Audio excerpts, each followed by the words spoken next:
विधानसभेसाठी शरद पवारांची चाचपणी सध्या सुरू आहे। या 20 मतदारसंघाच्या जागा हेरल्या आहेत, तर त्या ठिकाणी तरुण उमेदवार मैदानात उतरवणार असल्याची देखील माहिती समोर येते। शरद पवार यांच्याकडून तयारी सुरू झाली आहे।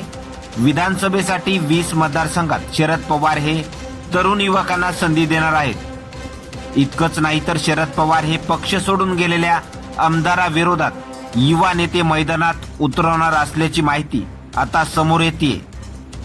लोकसभा निवडणुकीनंतर आता विधानसभेलाही शरद पवार यांची राष्ट्रवादी विरुद्ध अजित पवार यांची राष्ट्रवादी आणि उद्धव ठाकरेंची शिवसेना विरुद्ध एकनाथ शिंदेची शिवसेना असा सामना पाहायला मिळणार आहे। अशातच शरद पवार यांच्याकडून तयारी सुरू झाली आहे। विधानसभेला 20 मतदारसंघात शरद पवार हे तरुण युवकांना संधी देणार आहेत। इतकंच नाही तर शरद पवार हे पक्ष सोडून गेलेल्या आमदाराविरोधात युवा नेते मैदानात उतरवणार असल्याची माहिती आता समोर येते। 20 मतदारसंघात शरद पवार तरुण युवकांना मैदानात उतरवणार आहेत। यापैकी काहींची नावं देखील जाहीर झाली आहेत, तर काही ठिकाणी शरद पवार चाचपणी करत आहेत।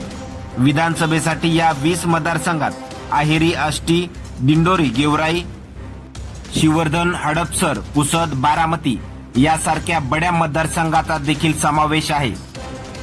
तर या माहितीवरून आता परळीमध्ये कोणता युवा नेता विधानसभेसाठी शरद पवार मैदानात उतरवणार यावर मात्र प्रश्नार्थक चिन्ह उपस्थित राहताना पाहायला मिळत आहे।